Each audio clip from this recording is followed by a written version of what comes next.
को लेकर मेरा प्रश्न था कि क्या सरकार हिमाचल में फिर से लॉटरी शुरू करने पर विचार रखती है?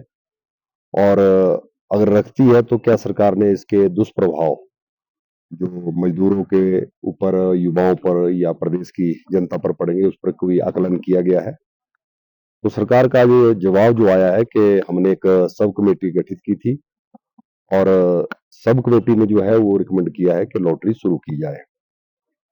अब लॉटरी के नियम 2026 और उसकी सारी टेंडर की प्रक्रिया वो सारी सरकार तैयार कर रही है और कैबिनेट ने भी इसको इसी महीने की कैबिनेट की बैठक में इसको अनुमति दे दी है कि हिमाचल में हम लॉटरी शुरू कर रहे हैं।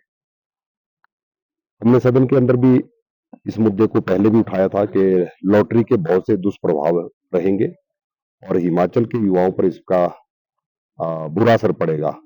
लेकिन सरकार ने कहा है कि लॉटरी के ऊपर जो टिकट होता है उस पर 40% जीएसटी लेने का अधिकार प्रदेश सरकार के पास रहेगा, जिससे हमारा रेवेन्यू बढ़ेगा।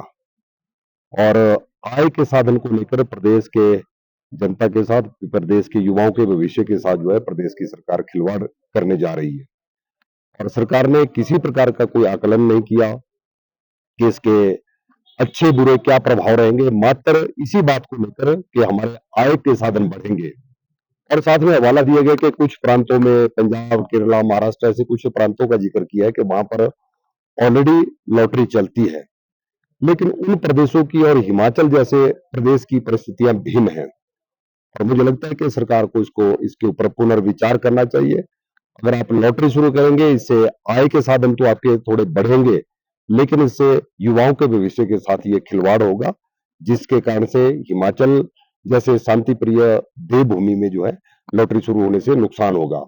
और उसके साथ सरकार की ओर से ये भी जवाब आया कि ये लॉटरी बंद कब कर दी गई थी, जब प्रदेश में कांग्रेस की सरकार थी, राजा वीरभद्र सिंह जी की सरकार थी, उन्होंने इस लॉटरी को बंद किया था। लेकिन मुझे लगता है कि वर्तमान की सरकार पूरे में, चाहे वो कांग्रेस की सरकार रही हो, चाहे भाजपा की सरकार रही है, सभी निर्णय को बदलने पर आमदा है और उसी का परिणाम है कि हिमाचल की सरकार फिर से हिमाचल में लॉटरी को शुरू करना चाहती है।